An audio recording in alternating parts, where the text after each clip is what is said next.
अल्हम्दुलिल्लाहि अला इहसानिहि वश्शुक्रु लहु अला तौफीक़िहि वम्तिनानिहि व सल्लल्लाहु वसल्लम अला ख़ातमिन नबिय्यीन व इमामिल मुरसलीन सय्यिदिना मुहम्मद इब्न अब्दिल्लाहिल अमीन व अला आलिहि अत्तय्यिबीन व अस्हाबिहिल गुर्रिल मयामीन मत्तसलत ऐनुन बिनज़र व बअत उज़ुनुन बिख़बर व सल्लम तस्लीमन कसीरन कसीरा अम्मा बअद।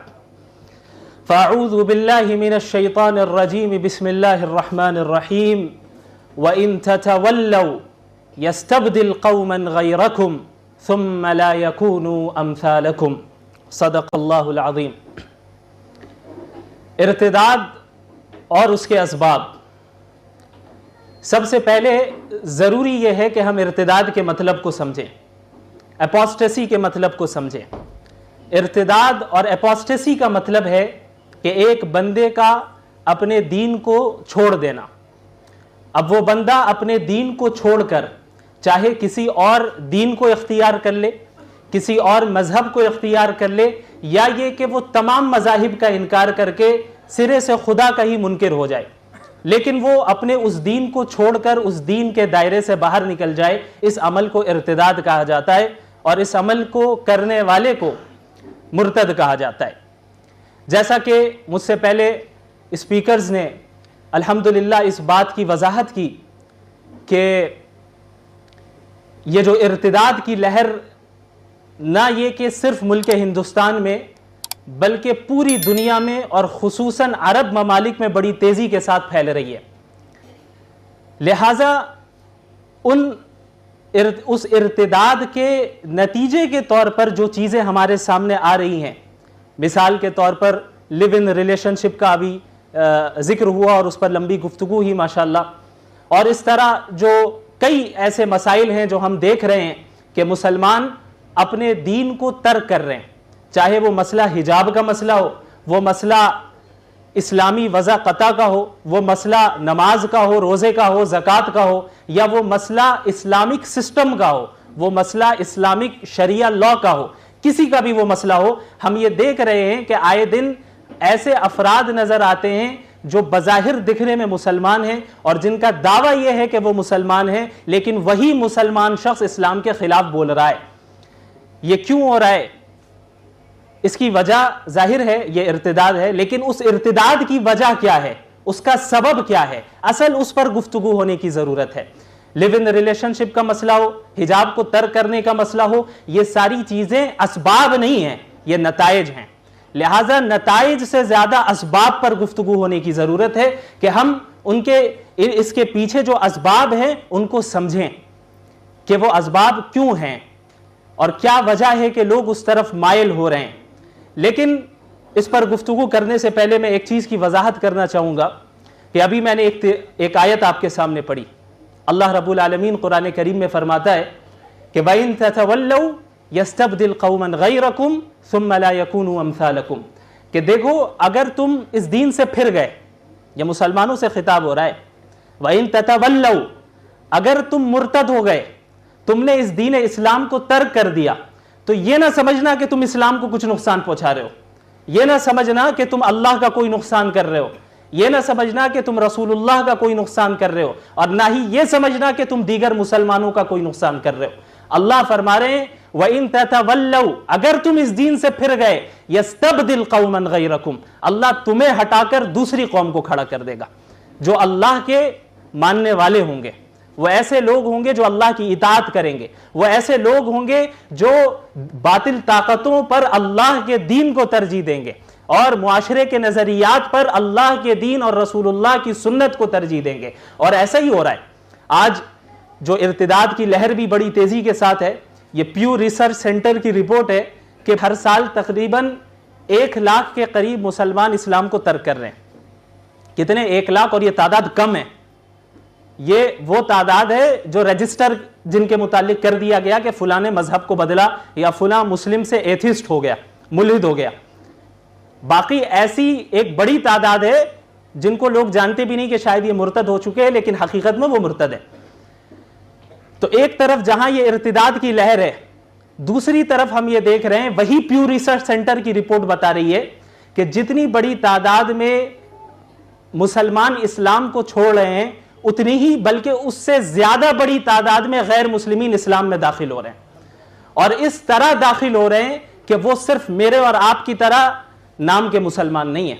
अगर आप उनके आमाल को देखेंगे, उनके ईमान, उनके तवक्कुल को देखेंगे, जो न्यू मुस्लिम्स हो रहे हैं, आप ताज्जुब में पड़ जाएंगे, हैरत में पड़ जाएंगे। अल्लाह ने यही फरमाया कि देखो अगर तुम फिर जाओगे अल्लाह दूसरों को खड़ा कर देगा। तो इस्लाम को इस इर्तिदाद से कोई नुकसान नहीं पहुंच रहा है। लेकिन इस प्रोग्राम को करने का मकसद क्या है?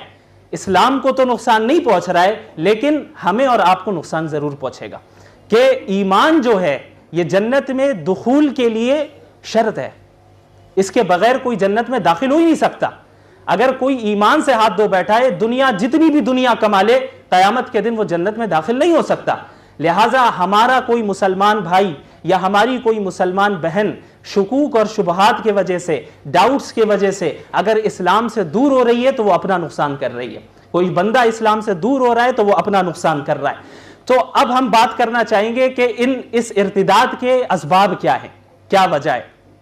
तो अगर हम बुनियादी तौर पर देखें तो इसके 3-4 असबाब आपको नजर आएंगे, जिनमें सबसे पहला सबब वेस्टर्न आइडियोलॉजीज को इख्तियार कर लेना है। और वेस्टर्न आइडियोलॉजीज से मुराद सबसे पहले लिबरलिज्म है। लिबरलिज्म को सही समझ लेना, उसे इख्तियार कर लेना, इस नजरिए से इन्फ्लुएंस्ड हो जाना, इसका नतीजा यह निकल रहा है कि हम इस्लामी अहकामात को बरहक नहीं समझ रहे। कितने मुसलमानों को आपने देखा होगा जो इस्लाम के साथ वही मामला करते हैं जो आम मजाहिब के साथ किया जाता है। यानी इस्लाम को उसी लाइन में खड़ा कर देते हैं जिस लाइन में दीगर आम मजाहिब खड़े हैं। उनके नज़दीक आपको इस तरह का फ्रीडम हासिल है कि आप चाहे हिंदुइज्म इख्तियार कर लें, चाहे क्रिश्चियनिटी इख्तियार कर लें, चाहे इस्लाम इख्तियार कर लें, यहां तक कि आप मुल्हिद और मुर्तद होकर खुदा के ही मुनकिर क्यों ना बन जाए, इससे कोई फर्क नहीं पड़ता। अगर आपको ये करना है तो ये कर लें, ये भी सही है, वो करना है तो वो भी सही है, ये भी सही है, वो भी सही है। यानी हक, ट्रुथ को एक जगह उन्होंने नहीं रखा, बल्कि क्या किया, उसको डिवाइड कर दिया कि भाई ये भी सही है, वो भी सही है, जो करना है करो। असल तो आपने सुना होगा पहले इंसानियत है, मजहब बाद में, पहले इंसानियत है। तो ये जुमले जो है लिबरलिज्म से इन्फ्लुएंस्ड होकर लोग कहते हैं।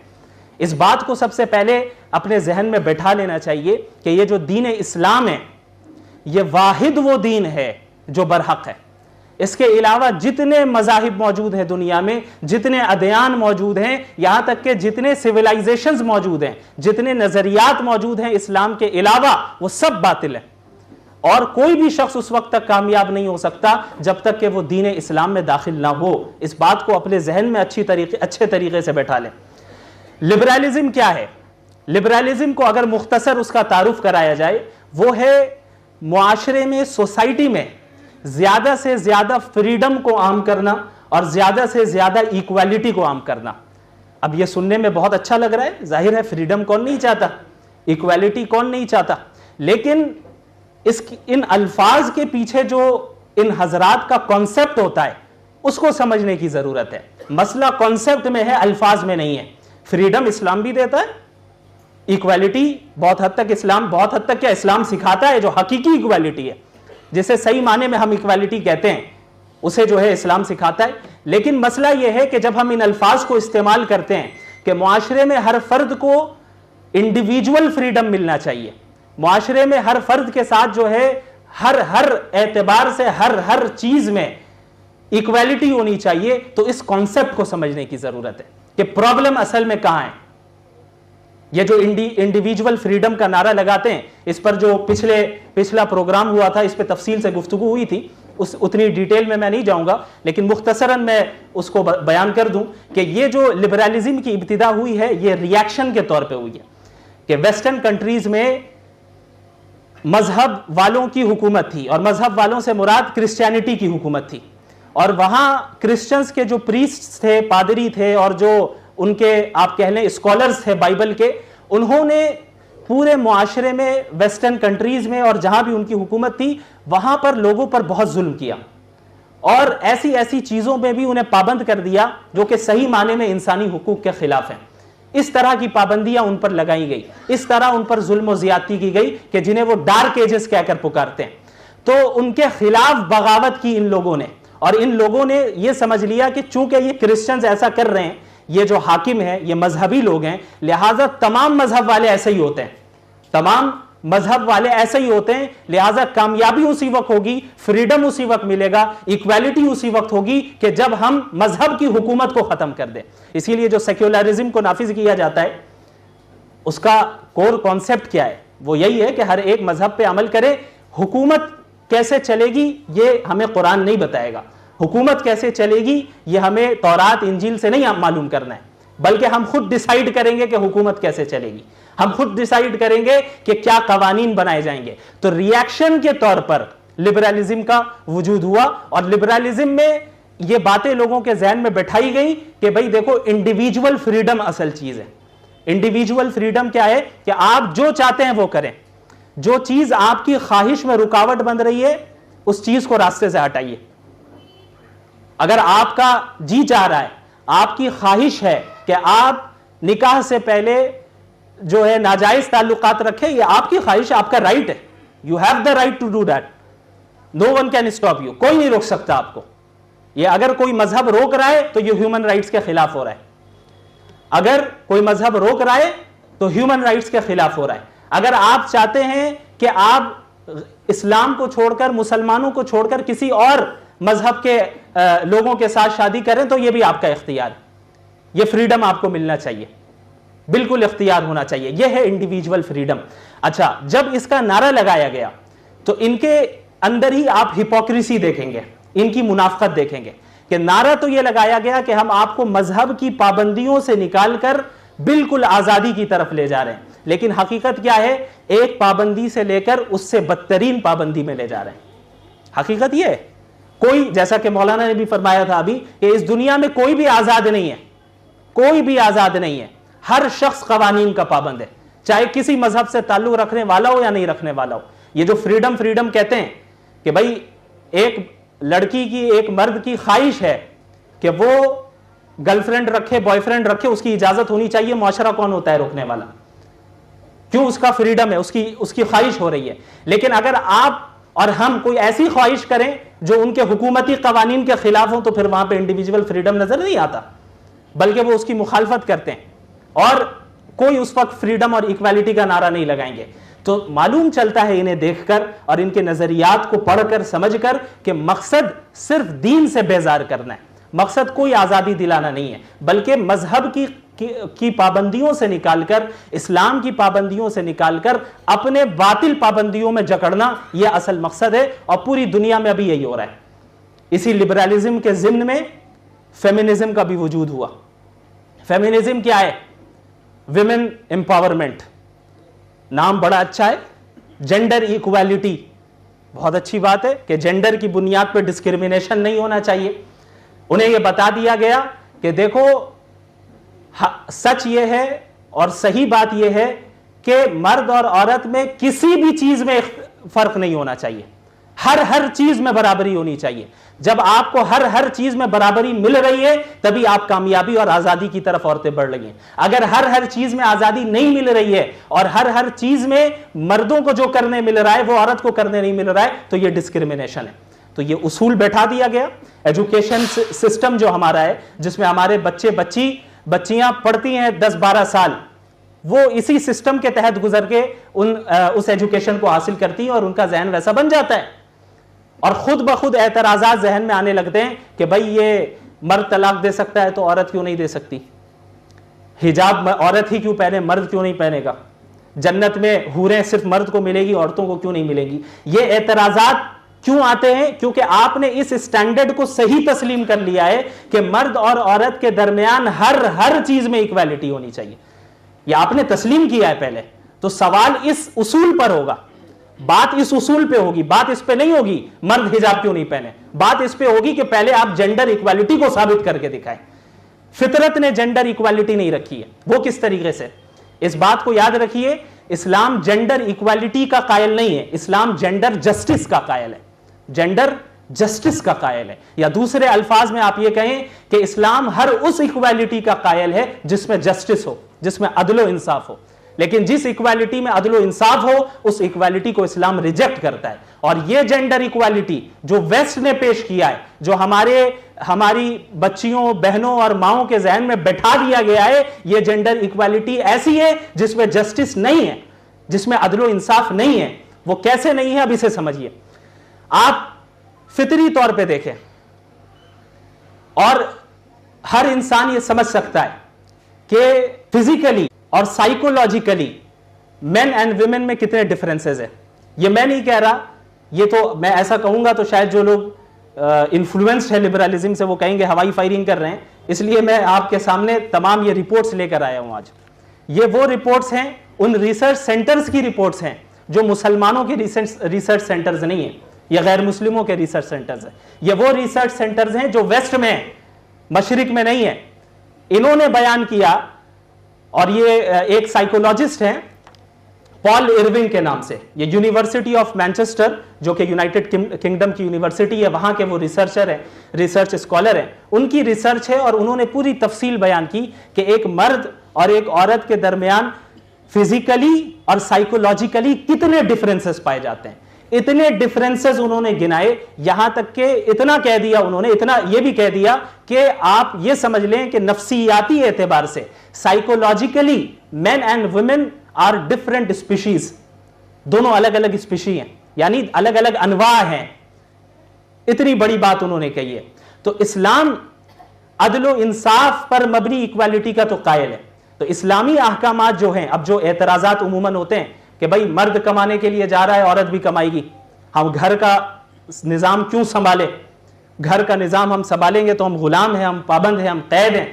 आज़ादी उस वक्त होगी कि जब हम बाहर जाएंगे, उसी वक्त हम आज़ाद हो सकते हैं। ये हमें दबाया जा रहा है, हम पर जुल्म किया जा रहा है। इस तरह की बातें खुद ब खुद इन उसूलों के तहत उनके जहन में आती गई। तो अब इस्लामी अहकामात को अगर अब हम देखें तो हमें पता चलता है कि मर्द और ख़वातीन, जो मर्द हैं और औरतें हैं, बंदे होने की हैसियत से अल्लाह के नज़दीक इक्वल है, बराबर है। किसी भी मर्द को किसी भी औरत पर मर्द होने की वजह से फजीलत हासिल नहीं है। किसी भी औरत को किसी भी मर्द पर औरत होने की वजह से फजीलत हासिल नहीं है, बल्कि जो फजीलत अल्लाह के नज़दीक होगी वो ईमान, तकवा और आमाल सालिहा की बुनियाद पे होगी। कितनी औरतें ऐसी होंगी जो मर्दों से बहुत आगे होंगी जन्नत में, वो सारी नेमतें उन्हें मिलनी है जिनका जिक्र अल्लाह रब्बुल आलमीन ने मर्दों के लिए किया गया है, सिवाय वो चीज़ें जो इंसानी फितरत के खिलाफ हो, वो नहीं। उसके अलावा बाकी सारी नेमतें मिलेंगी। जो जन्नत में नेमतें मर्दों को मिलनी है, इनको भी मिलनी है, इसमें कोई फ़र्क नहीं है। लेकिन मसला आता है कि इस दुनिया में ज़िंदगी कैसे गुजारनी है।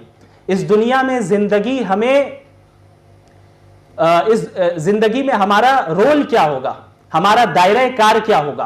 तो जब जिम्मेदारी देने का मसला आया तो अल्लाह रब्बुल आलमीन ने, इस्लाम ने औरतों का दायरा कार अलग रखा, मर्दों का दायरा कार अलग रखा। उसकी वजह ये साइकोलॉजिकल और फिजिकल डिफरेंसेस है कि अगर वही काम औरतों को भी दिया जाए जो मर्द कर रहे हैं, आप खुद सोच कर देखें कि इनका नारा जाहिरी तौर पे यह है कि हर वो काम जो मर्द कर रहे हैं वो औरत करेगी।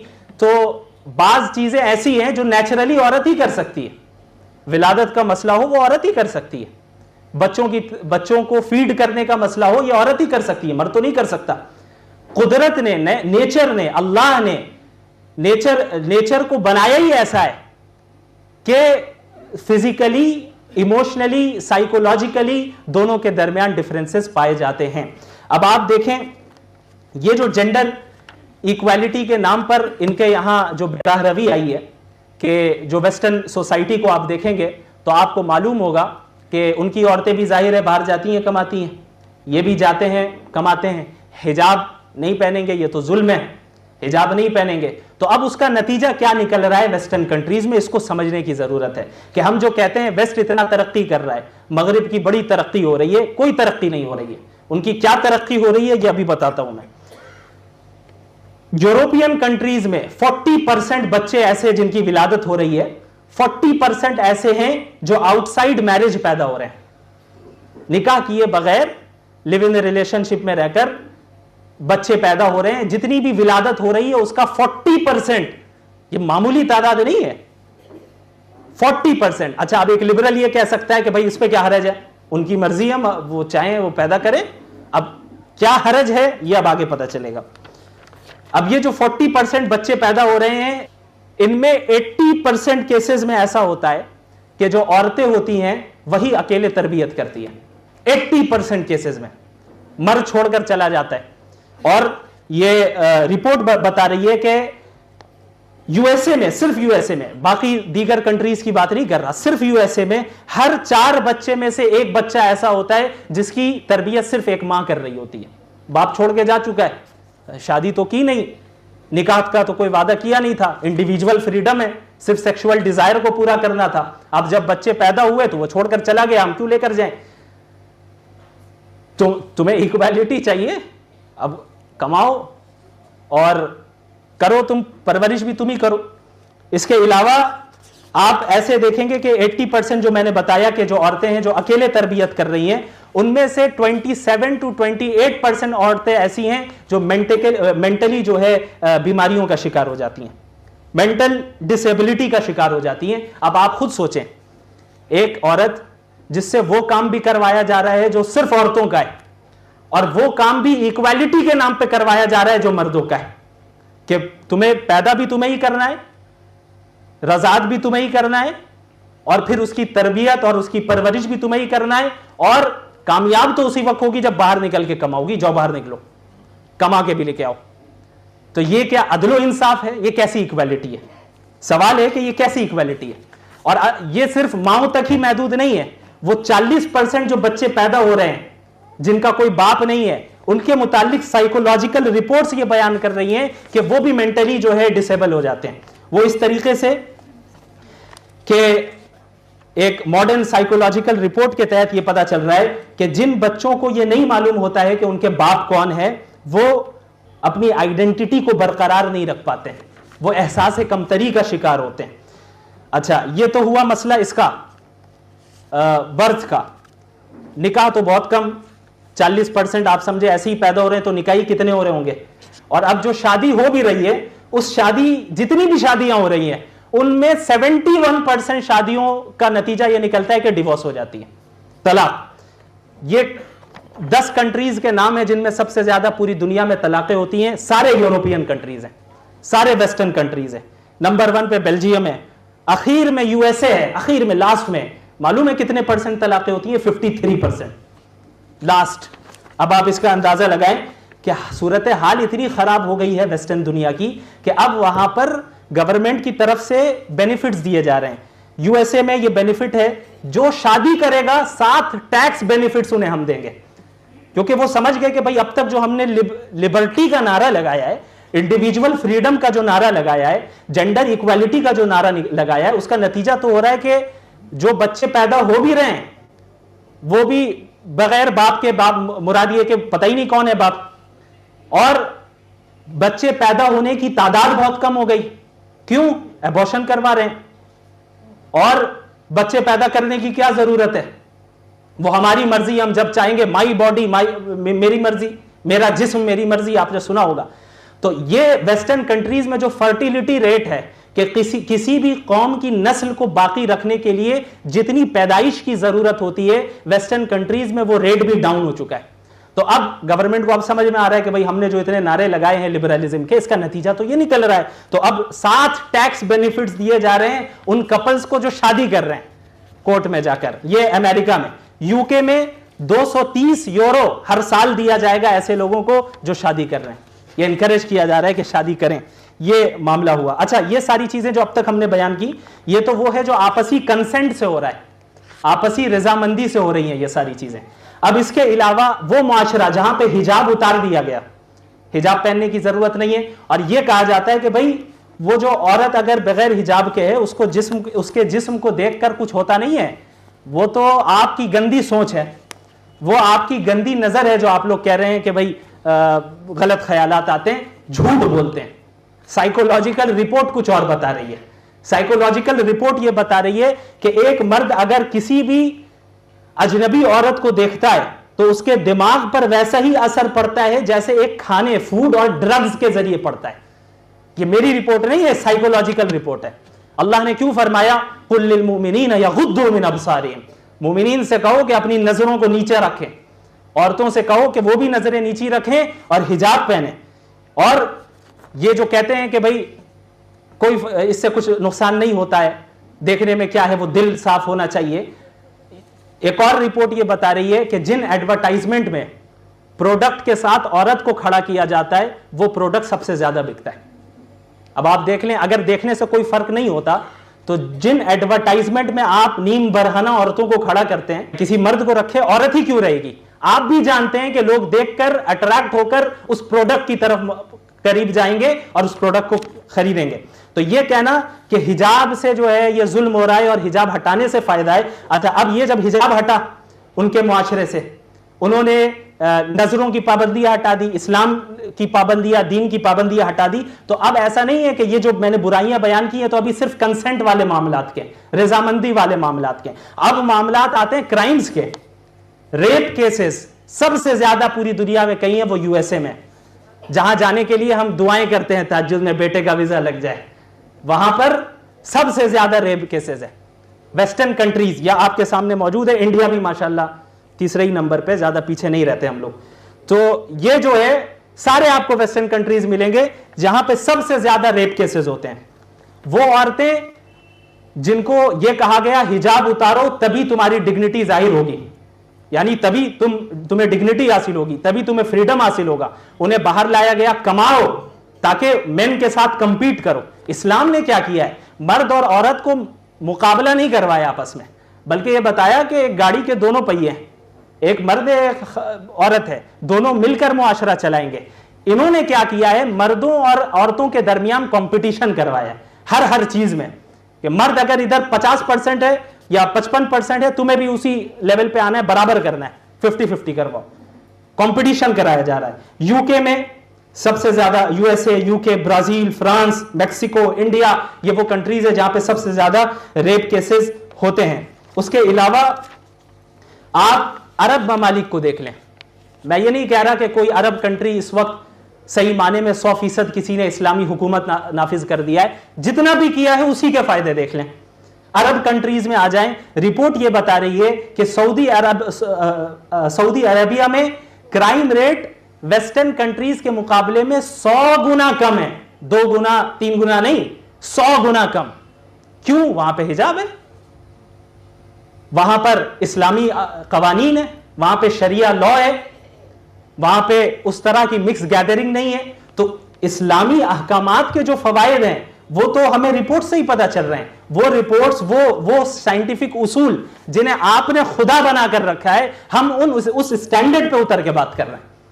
वरना एक मोमिन के लिए यही काफी है कि अल्लाह ने कहा है, उसके रसूल ने कहा है, हमें किसी और रिपोर्ट की जरूरत नहीं है।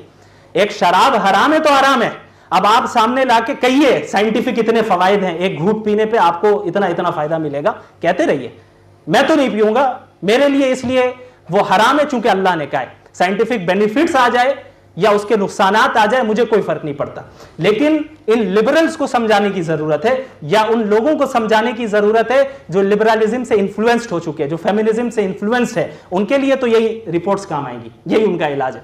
अब आप देखें अमेरिका में हर 6 औरतों में से 1 औरत ऐसी होती है जिसका जिंदगी में रेप हुआ होता है। ये कैसी इज्जत आपने दी, ये कैसा फ्रीडम आपने दे दिया।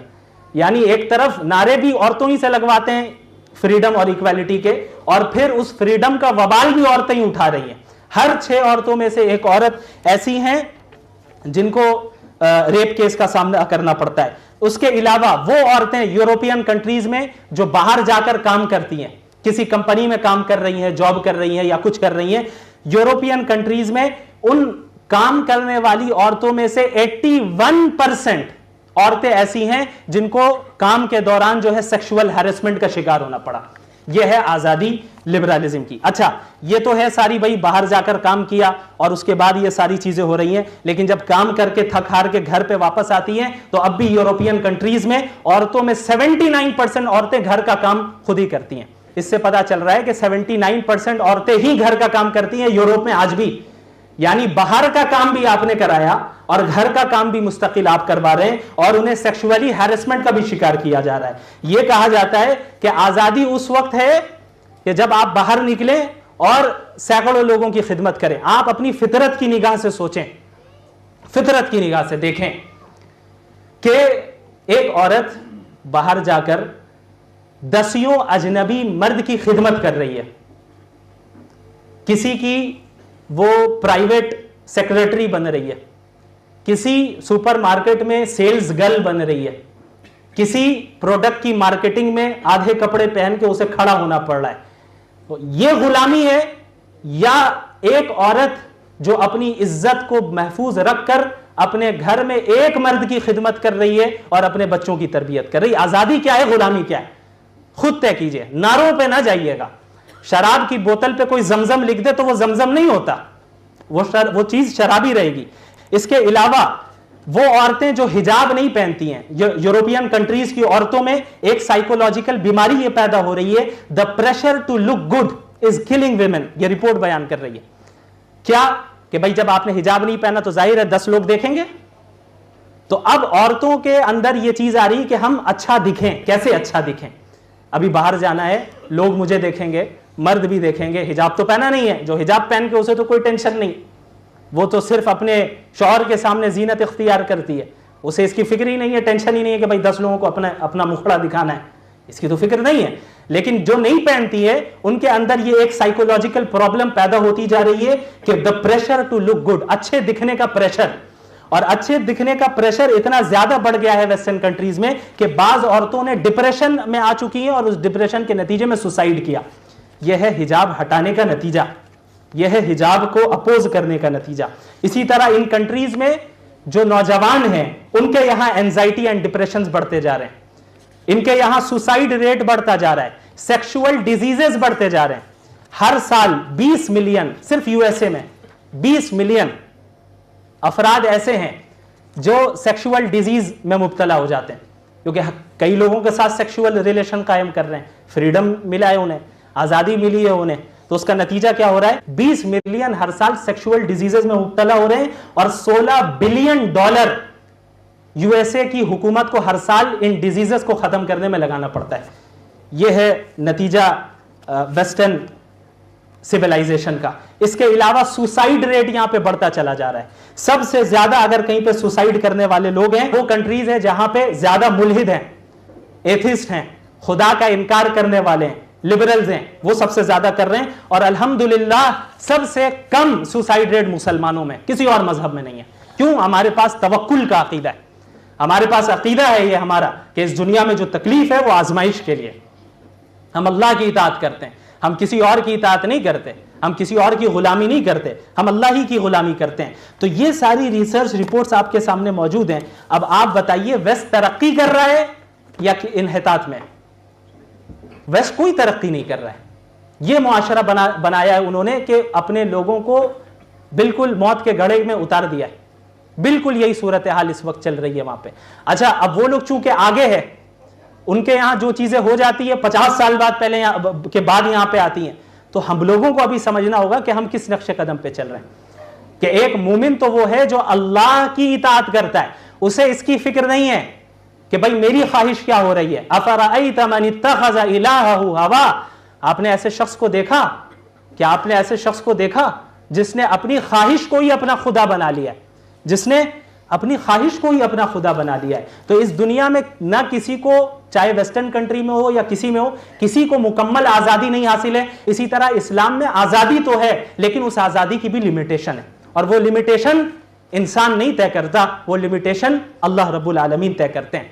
तो इस बात को अपने बच्चों को, रिश्तेदारों को, दोस्तों अहबाब को बताना जरूरी है, समझाना जरूरी है कि ये जो नारे लग रहे हैं जेंडर इक्वालिटी के, उसका नतीजा क्या निकल रहा है, उसका नतीजा क्या निकल रहा है। दूसरी तरफ इस्लाम ने उसकी जिस्मानी ताकत को देखते हुए, चूंकि फिजिकली अक्सर मर्द जो है ज्यादा ताकतवर होते हैं, उनका मसल मास ज्यादा होता है, बोन मास ज्यादा होता है, सब जानते हैं, साइंस कह रही है, इसका कोई तो इनकार नहीं करेगा। तो इन सलाहियतों को देखते हुए अल्लाह रब्बुल आलमीन ने बाहर के काम की जिम्मेदारी मर्दों को दी, क्योंकि बाहर के काम मेहनत तलब करते हैं, बाहर के काम में परेशानियां होती हैं, जहां जिस्मानी सलाहियत लगेगी, पैसे कमा के लाने में जिस्मानी सलाहियत रखती है, वो देखते हुए अल्लाह रब्बुल आलमीन ने यह जिम्मेदारी मर्दों को दी। दूसरी तरफ अल्लाह रब्बुल आलमीन ने औरतों को जो जिम्मेदारी दी, मैं यहां कमाने के जायज और नाजायज होने की कोई बात नहीं कर रहा, वो एक अलग मसला है, जिम्मेदारी की बात है। फाइनेंशियल जिम्मेदारी औरतों के ऊपर कुछ नहीं दी गई। उनकी जो जिम्मेदारी है वो है कि अपने बच्चों की तरबियत करना, घर के सिस्टम को संभालना। यही काम तो बाहर जॉब करके भी करना है, बाहर 10 लोगों को संभालना है, यहां 3 लोगों को संभालना है, यही काम है। इसका यह मतलब नहीं कि आपको एजुकेशन नहीं दिया जाएगा, एजुकेशन भी दिया जाएगा। आपको कोई प्रोफेशन इख्तियार करना है शरीयत के दायरे में रहकर, वो भी कर सकती हैं, लेकिन कमाने की जिम्मेदारी नहीं है। अल्लाह ने यह सिस्टम बयान करके रखा है कि जो काम है उसे तकसीम किया गया है। काम में इक्वालिटी नहीं है। काम में इक्वालिटी अगर आप करने जाएंगे तो इस इक्वालिटी में आप सिर्फ इनजस्टिस देखेंगे, उसमें सिर्फ आप देखेंगे कि जुल्म हो रहा है औरतों के ऊपर, और यही जो है करना चाह रहे हैं वेस्टर्न कंट्रीज वाले। तो बहरहाल एक बहुत बड़ा सबब यही लिबरलिज्म और फेमिनिज्म है। उसके बाद एक दूसरा सबब इर्तिदाद का साइंटिज्म है। साइंटिज्म किसे कहते हैं कि साइंस को बिल्कुल हर हाल में बरहक समझकर उसे पढ़ना और उसे बरतना, कि साइंस को हमेशा यह समझ लेना कि साइंस से हमें हर चीज का पता चल सकता है। इसीलिए आप बहुत से मुसलमानों को देखेंगे कि भाई आप जरा साइंस से साबित करके दिखाएं जन्नत है या जहन्नम है, आप साइंस से दिखा के साबित करके दिखाए कि अल्लाह एग्जिस्ट करते हैं या नहीं करते हैं। तो इस बात को समझना होगा कि वेस्टर्न एजुकेशन सिस्टम में साइंस को पढ़ाया ही इसीलिए इसी तरह जाता है जहां पे साइंस को हर हाल में सुपीरियर समझ लिया जाए। यह समझ लिया जाए कि साइंस में गलती नहीं हो सकती, यह समझ लिया जाए कि साइंस हर चीज के लिए, हर चीज को साइंस सॉल्व कर सकती है। ऐसा नहीं है, साइंस की भी एक लिमिटेशन है, साइंस का भी एक दायरा है। अगर साइंस के जरिए हम जन्नत और जहन्नम को जान सकते, साइंस के जरिए अगर अल्लाह की एग्जिस्टेंस को तो हम अक्ल के ही जरिए जान सकते हैं, लेकिन जो अहकामात है इस्लाम के और कैसे जिंदगी गुजारनी है, कैसे नहीं गुजारनी है, मौत के बाद क्या होना है, ये सारी चीजें अगर हम साइंस के जरिए जान सकते होते तो अंबिया को भेजने की जरूरत नहीं थी, वही को नाजिल करने की जरूरत नहीं थी।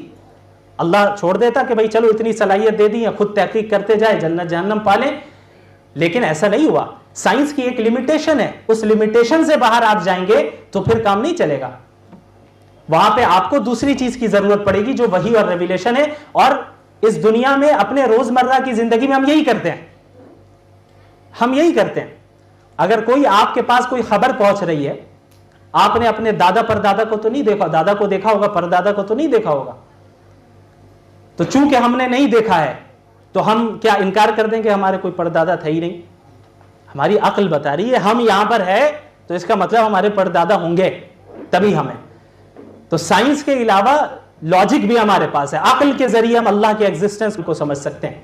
और फिर उसके अलावा हमारे पास टेस्टिमनी है, खबर है। अगर मैं आप में से किसी से पूछ लूं आपको कैसे पता कि आपकी जो मां है वही आपकी मां है, हो सकता है वो ना हो। आपने कैसे यकीन कर लिया कि बचपन से आप जिसे मां समझते आ रहे हैं वही आपकी असली मां है? क्या दलील है आपके पास? साइंटिफिकली प्रूव करें। आप नहीं कर सकते। आप कहेंगे भाई डीएनए टेस्ट करवा लेंगे हम, लेकिन डीएनए टेस्ट करा के अभी किसी ने नहीं रखा होगा। 50 साल के हो गए होंगे, 40 साल के हो गए होंगे, किसी ने डीएनए टेस्ट नहीं कराया होगा, लेकिन मान रहे हैं कि वही मेरी मां है। क्यों मान रहे हैं?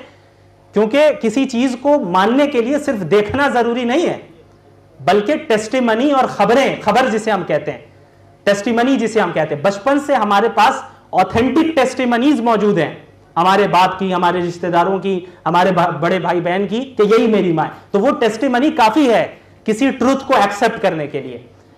तो इस बात को समझना चाहिए कि ट्रुथ तक, सच्चाई तक पहुंचने के लिए साइंस एक वाहिद जरिया नहीं है। जरिया है, वो भी है जरिया, लेकिन वाहिद जरिया नहीं है, उसके अलावा और भी जराए हैं।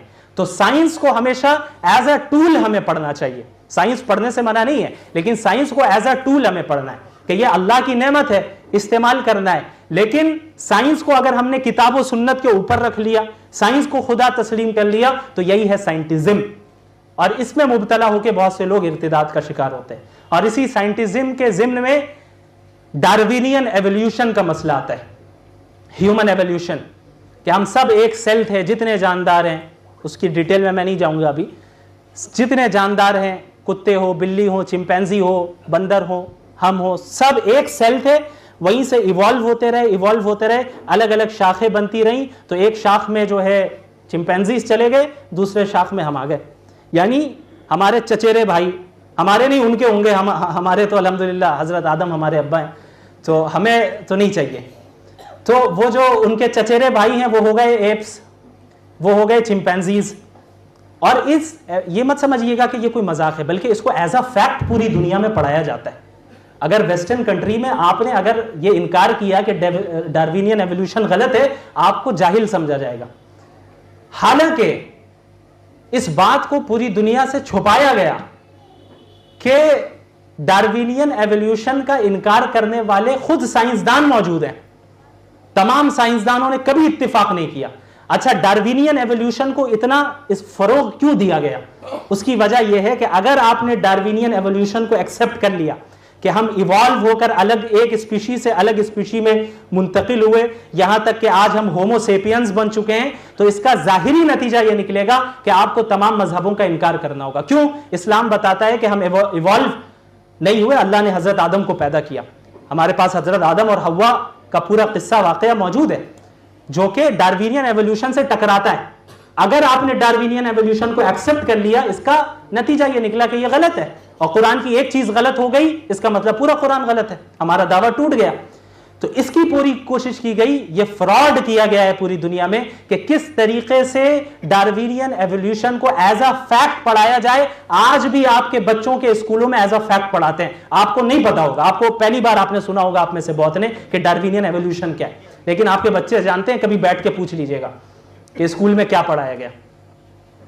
हालांकि यह एक थ्योरी है, एज अ थ्योरी उसे पढ़ाया जाए, एज अ फैक्ट उसको नहीं पढ़ाना चाहिए। क्यों? क्योंकि उस डार्विनियन एवोल्यूशन को साइंटिफिकल रीजंस की बुनियाद पे ही दूसरे साइंसदानों ने रिजेक्ट किया, और ऐसे साइंसदान आपको मिलेंगे, ऐसी रिपोर्टें भी मेरे पास मौजूद हैं कि जिन्हें नौकरी से सिर्फ इसलिए निकाला गया कि वो डार्विनियन एवोल्यूशन के खिलाफ बोल रहे थे। उनका प्रोपेगेंडा एक्सपोज हो जाएगा। ये रैंडम म्यूटेशन, नेचुरल सिलेक्शन, इस पर उन्होंने एतराज किया और साइंटिफिक रीजंस पे किया। किसी मौलवी ने नहीं किया। आप कहेंगे कि भाई वो उसे क्या मालूम, साइंटिस्ट ने किया, लेकिन उसे छुपाया गया। क्यों? क्योंकि पूरी दुनिया में एथिज्म को आम करना है, पूरी दुनिया में ऐसे अफराद को आम करना है जो खुदा का इनकार करे। कि जब खुदा का इनकार करने वाले बन जाएंगे तो इसका मतलब हुआ कि कानून अब हुकूमत बनाएगी, अब हमारे कंट्रोल में रहेंगे। यही मामला लिबरलिज्म फेमिनिज्म में हुआ कि भाई मजहब से दूर करो, औरतों को घरों से निकालो, औरतें भी घर के बाहर, मर्द भी घर के बाहर, बच्चों को कौन पढ़ेगा, कौन पालेगा? ये गवर्नमेंट के इंस्टीट्यूशंस पालेंगे। गवर्नमेंट बताएगी कि आपको किस तरह फर्मा बरदार गवर्नमेंट के बंदे बन के रहना है, हमारे खिलाफ बगावत नहीं करनी है। ये जो कहा जाता है ना कि लिबरल लोग जो होते हैं बड़े माशाल्लाह रवादार होते हैं, सबको लेके चलते हैं, हिंदू भी सही, ये भी सही, झूठ बोलते हैं, बिल्कुल झूठ बोलते हैं। अगर आप कहें कि भाई लिबरल हुकूमत को हटाओ, तो फिर वहां जो है किसी को वो बर्दाश्त नहीं करेंगे। वो उस वक्त तक सबको लेके चलते हैं जब तक कोई ये ना कहे कि हुकूमत में भी हमारी बात सुनो, हमारे स्क्रिप्चर्स की बात सुनो, नहीं सुनेंगे। उस वक्त इक्वालिटी, उस वक्त फ्रीडम सब खत्म, कोई इंडिविजुअल फ्रीडम किसी को नहीं हासिल है। अब आप बताएं, अगर एक शख्स, ये मैं इंडिया की बात कर रहा हूं, ये कोई मामूली बात नहीं है, पाकिस्तान ऑक्यूपाइड कश्मीर जो है, या कह लें पाकिस्तान कंट्रोल्ड कश्मीर जो है, अगर किसी इंडियन ने कहीं पे भी पब्लिकली इंडिया के मैप में पाकिस्तान के कंट्रोल्ड कश्मीर को इंडिया में शामिल नहीं करके दिखाया, तो उसे 7 साल की जेल या 100 करोड़ का फाइन लग सकता है। अब बताइए फ्रीडम कहां है, फ्रीडम ऑफ एक्सप्रेशन कहां है? और जब एक मुसलमान कंट्री यह कह दे कि हम अपने मुल्क में रसूलुल्लाह की ब्लास्फेमी बर्दाश्त नहीं करेंगे, उसे सजा मिलेगी, तो फौरन जो है ह्यूमन राइट्स के जो जितने एजेंट है आ जाएंगे सामने।